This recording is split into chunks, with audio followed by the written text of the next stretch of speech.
है कि सिंधु के बिना हिंद अधूरा है, लेकिन भारत के बंटवारे की वजह से सिंधु सबसे ज्यादा पाकिस्तान में बहती है। पानी का जो बंटवारा हुआ, चीन से निकलने वाली सिंधु नदी की भारत में कुल लंबाई 1000 किलोमीटर है। सिंधु दुनिया की 21 सबसे बड़ी नदियों में से एक है। देखिए सिंधु नदी की पूरी कहानी। इतिहास की किताबों में आप जिस सिंधु घाटी सभ्यता के बारे में पढ़े होंगे, वो सभ्यता इसी सिंधु नदी के किनारे विकसित हुई थी। सिंधु को इंडस भी कहा जाता है, जिसके नाम पर हमारे देश का नाम इंडिया पड़ा था। जम्मू कश्मीर होकर पाकिस्तान में बहने वाली सिंधु नदी के आसपास आज भी करीब 30 करोड़ की आबादी बसती है। सिंधु नदी का इलाका करीब 3500 किलोमीटर में फैला है, जिसमें करीब 50% हिस्सा पाकिस्तान में आता है।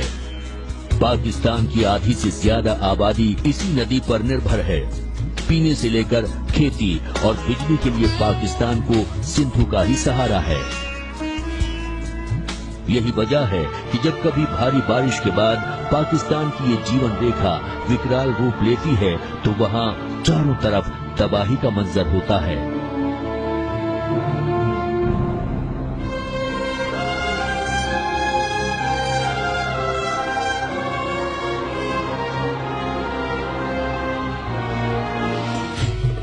चीन से निकलकर सिंधु नदी जम्मू कश्मीर होते हुए पाकिस्तान में जाती है और फिर कराची से आगे जाकर अरब सागर में समा जाती है।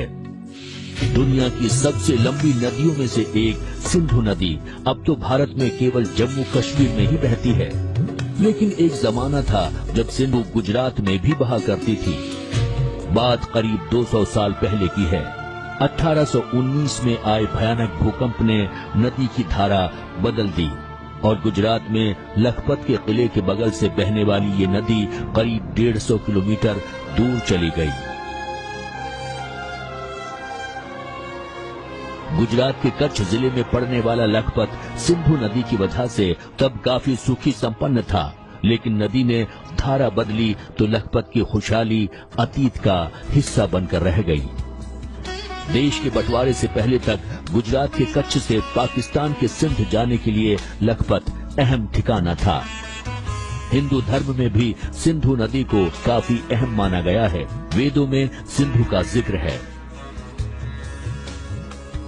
एक जमाने में पाकिस्तान में सिंधु नदी के आसपास कई बड़े मंदिर हुआ करते थे, लेकिन धीरे धीरे वो भी इतिहास का हिस्सा बनकर रह गए।